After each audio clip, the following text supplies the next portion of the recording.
Royal rumble leak हो गई, royal rumble leak हो गई। हाँ, और हम तो अच्छा, मैं नहीं हूँ रॉयल रंबल में। नमस्ते दोस्तों, आज थोड़ा वॉइस वाली वीडियो रहेगी क्योंकि मैं बाहर हूँ घर से। ऐसे शो की शुरुआत करते हैं न्यू डे, जिनको आज फिर से क्राउड कुछ बोलने ही नहीं देता, और वहाँ फिर जे उसो की एंट्री होती है जो रिक्वेस्ट करते हैं क्राउड से कि भाई इनको कुछ बोलने दो, लेकिन क्राउड उनको फिर भी कुछ नहीं बोलने देता। फिर जे उसो भी कह देते हैं तुम दोनों भाई बैक स्टेज से ही कोई वीडियो बना के भेज दो, क्योंकि यहाँ पे हमको अलग बात करना है। सोलो को ओटीसी देखेगा और ड्रू को अब मैं देखूंगा। मेरे भाइयों को बहुत वो मार रहा है, आजा ड्रू, अभी तेरा पिछवाड़ा सही करूं मैं। अरे ओ जे, तूने बहुत गलत किया रोमन की साइड लेके, अगले हफ्ते मैं उसको हराऊंगा, और तू तो बेटा वैसे ही गया। फिर अचानक पीछे ड्रू मैकिंटायर आ जाते हैं और जे उसो को तोड़ देते हैं। अब इनका मैच भी नेटफ्लिक्स पे सेट हो गया है, जिसके प्रेडिक्शन मैंने लास्ट में किया है इस वीडियो के। हाँ जी, ओटिस के साथ मैच हो ही गया आपका। हद है यार, मुझे लगा हमारा मैच रेसलमेनिया में होगा, लेकिन हमारी स्टोरी लाइन इतनी टट्टी बनी कि हमें नेटफ्लिक्स वाली रॉ भी नहीं मिली, कोई पेपर व्यू भी नहीं मिला। यूएसए नेटवर्क की आखिरी रॉ पे हमको निपटा दिया। लेकिन अब जो भी है, इस सब का मुझे बहुत गुस्सा है और आज मैं उसको इसीलिए बहुत तोड़ूंगा और प्रूव करूंगा हम पागल हैं, हम ज्यादा पागल हैं, हम सबसे ज्यादा पागल हैं, हम महापागल हैं। फिर चैट गेबल और ओटिस का मैच होता है। मैच काफी इंप्रेसिव होता है। एंड में चैट गेबल विक्ट्री निकाल लेती है। वहीं जजमेंट डे का आज मैच होता है वॉर रेडर्स और डेमियन प्रीस्ट के साथ में। मैच को डेमियन प्रीस्ट जीतते हैं। फिर फिन बैलर उनके ऊपर अटैक करते हैं। जो चीज 6 महीने से चल रही है वही चली आ रही है, कोई चेंज नहीं। वहीं शेमस और लुडविग भी आज भिड़ जाते हैं और लुडविग बढ़िया लात खाते हैं। फिर आज वुमेन्स इंटरकॉन्टिनेंटल चैंपियनशिप के टूर्नामेंट में डिकोटा काय और जोई स्टार्क का मैच होता है, जिसके अंदर डिकोटा काय जीत जाती है। फिर इयो स्काई और लायरा वेल्केरिया का मैच होता है, जिसके अंदर लायरा वेल्केरिया इयो स्काई को क्लीन हरा देती है।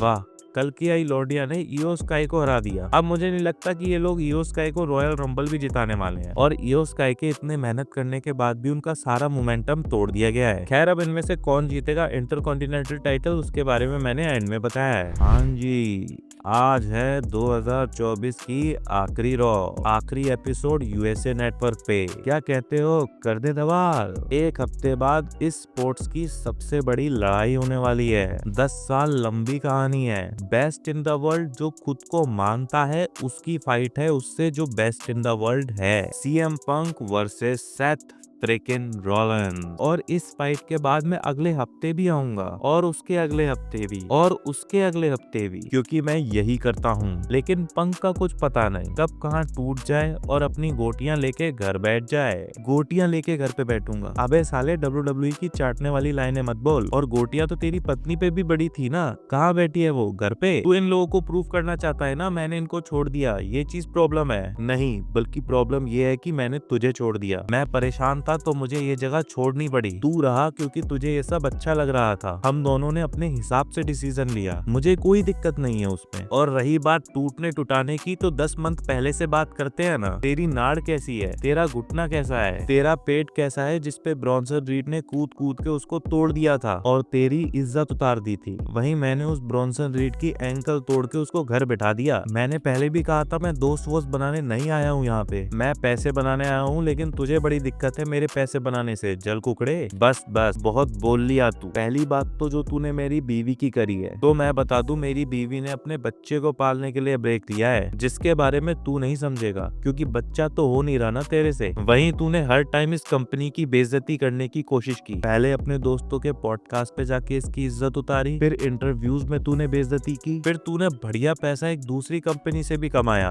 है ना। बात तो AEW की कर रहा हूँ, यहाँ नहीं बोल सकता, लेकिन तोमर साहब बता देंगे। लेकिन मैं यहीं रहा, हर एक सिचुएशन से फाइट की, तभी बदलती हैं चीजें, ना कि डरपोक की तरह अपने लोगों को छोड़ के चले जाने से। और अब तू फिर से लेगा 10 साल का ब्रेक, तेरी मर्जी से नहीं, मेरी मर्जी से। एक बात बता दूं भाई, अगर मैं ये सब नहीं करता ना, तो तेरे जैसे बंदे WWE में खड़े नहीं हो पाते। मैं इस जगह को बहुत प्यार करता था, लेकिन जो बंदा इस जगह का इंचार्ज था ना, उसको नहीं। लेकिन उस इंचार्ज को तू बहुत पसंद था, और जब तुझे मेरा साथ देना था, तू उसकी साइड खड़ा हुआ था। फिर रोमन को भी तूने धोखा दिया, और अब सूट पहन के ऐसे जताता है जैसे तेरे अलावा सबकी गलती है। और मैं 7 साल बाद पता है क्यों आया हूँ? क्योंकि 7 साल से ये लोग मेरा नाम रोज पुकारते थे और इस चीज की वजह से मैं नहीं रुक पाया और मैंने नहीं सोचा कि दुनिया क्या सोचेगी और मैंने रिटर्न कर दिया। इतने सालों से जो आग मेरे अंदर भरी है ना, वो सारी निकालूंगा तेरे ऊपर। तू साले कैंसर है, तुझे अगले हफ्ते इस WWE से निकाल के ही रहूंगा मैं। सो दोस्तों, ये तो हुआ इस रॉ पे, जो इस साल की आखिरी रॉ रही। सो अब सबसे पहले नेक्स्ट वीक की रॉ और नेटफ्लिक्स की प्रेडिक्शन कर देते हैं। देखिए, सबसे पहले तो जॉन सीना के फैंस के लिए काफी खुशखबरी है कि जॉन सीना को ऑफिशियली अनाउंस कर दिया है अगली रॉ के लिए। वहीं सबसे पहले बात करते हैं लिव मॉर्गन वर्सेस रिया रिप्ली के मैच की। देखिए, ये मैच नो डाउट इस स्टोरी को एंड करने के लिए होने वाला है। बेकी लिंच और शार्लेट फ्लेयर जैसे बड़े खिलाड़ी अब रिटर्न करने वाले हैं और लिव मॉर्गन वैसे भी कुछ खास डिलीवर नहीं कर पाई एज अ चैंपियन। सो इस मैच की विनर रिया रिप्ली बनेगी और टाइटल चेंज होगा। ध्यान देने वाली बात यह है कि ये लास्ट वुमेन स्टैंडिंग मैच है, तो मुझे लगता है कि इस मैच के अंदर रिकेल इंटरफेयर कर सकती हैं और उसी टाइम पे हो सकता है कोई अनएक्सपेक्टेड रिटर्न हो रिया रिप्ली को बचाने के लिए। वहीं बात करें ड्रू मैकिंटायर वर्सेस जे उसो के सिंगल्स मैच की, तो ये मैच इसी रॉ पे सेट हुआ है और जिस तरीके से ड्रू मैकिंटायर को बिल्ड किया जा रहा है, ये मैच और 2025 पूरा का पूरा ड्रू मैकिंटायर का ही रहने वाला है। अगर उनको रोमन के अगेंस्ट खड़ा करना है तो जे उसो को हराना ही होगा। बाकी जे उसो की एंट्री से जनता को नचा दिया जाएगा और एंड में ड्रू मैकिंटायर को जिता दिया जाएगा। फिर बात करते हैं CM Punk versus Seth Rollins के मैच की। देखिए, जो मैच जीतेगा उसके लिए ये मैच इतना अच्छा साबित ना हो जितना हारने वाले के लिए बुरा साबित होगा, क्योंकि रोड टू रेसलमेनिया से जस्ट पहले उस बंदे का पूरा मोमेंटम टूट जाएगा। मुझे कहीं ना कहीं लगता है इस मैच के अंदर कुछ शॉकिंग एलिमेंट्स रहने वाले हैं। सेथ रॉलिंस इस मैच को जीतेंगे, लेकिन कुछ ऐसा करके कि सीएम पंक को 1 मंथ के लिए साइडलाइन कर दिया जाएगा और सेथ रॉलिंस का हील टर्न हमें देखने को मिलेगा। सेथ रॉलिंस को लगेगा कि उन्होंने सीएम पंक को अब खत्म कर दिया है, लेकिन फिर CM Punk direct royal rumble के अंदर रिटर्न करेंगे और रॉयल रंबल को जीतेंगे, क्योंकि अगर ये मैच सेथ रॉलिंस हार जाते हैं तो वैसे ही उनके लिए मैच बनाना मुश्किल हो रहा है रेसलमेनिया के लिए और उनका बाकी मोमेंटम भी टूट जाएगा। तो इस मैच के विनर होंगे सेथ रॉलिंस। अब बात करते हैं वुमेन्स इंटरकॉन्टिनेंटल चैंपियनशिप के फाइनल की। तो जैसा कि हमें पता है कि लायरा वेल्केरिया और डिकोटा काय के बीच में ये फाइनल होने वाला है। देखिए, डिकोटा काय वैसे ही कभी भी इंजर्ड हो जाती है तो उनका चैंपियन बनना मुझे वैसे ही बहुत रिस्की लग रहा है। वहीं लायरा वेल्केरिया को WWE काफी लंबे टाइम से पुश दे रही है। वो रिसेंटली NXT वुमेन्स चैंपियन भी रही हैं। उन्होंने बेकी लिंच को भी हराया है और queen of the ring tournament के फाइनल्स तक भी गई हैं। साथ ही साथ उन्होंने इस रॉ पे इयो स्काई को भी हरा दिया है। सो इस सब की वजह से मुझे लगता है कि इस इंटरकॉन्टिनेंटल चैंपियनशिप को लायरा वेल्केरिया ही जीतने वाली है। वहीं अब बात करते हैं ट्राइबल कॉम्बैट मैच की, Roman Reigns versus solo Sikoa की। देखिए, मेरे हिसाब से ये मैच एक हैप्पी एंडिंग देगा सोलो और रोमन की राइवलरी को, जब रोमन रेंस इस मैच को जीत लेंगे। लेकिन जैसे ही वो उल्ला फाला पहनने वाले होंगे तभी वहां पे द रॉक आ जाएंगे और इनकी राइवलरी स्टार्ट हो सकती है, क्योंकि अगर इस साल इनका मैच नहीं होता है तो द रॉक बहुत ज्यादा बुड्ढे हो जाएंगे इनके मैच के लिए। और जहां तक ड्रू की बात है, तो जैसे ही रेसलमेनिया खत्म होगी द रॉक गायब बोलेंगे। उसके बाद ड्रू के साथ रोमन रेंस की राइवलरी स्टार्ट हो सकती है। वहीं कोडी रोड्स भी शो पे होने वाले हैं, तो अगर द रॉक रोमन रेंस से भिड़ने जा रहे हैं तो हो सकता है कि जॉन सीना कोडी रोड से भिड़ जाएं। बाकी दोस्तों, ये थी आखिरी वीडियो इस साल की। आप सभी को हैप्पी न्यू ईयर, और इस साल साथ में इम्प्रूव करेंगे, बहुत सारी नई चीजें लाएंगे। अब न्यू ईयर है तो पार्टी करो और अपने घर वालों का ध्यान रखो। मिलते हैं अब आपको नेक्स्ट ब्रेकडाउन की वीडियो पे, तब तक के लिए सायोनारा।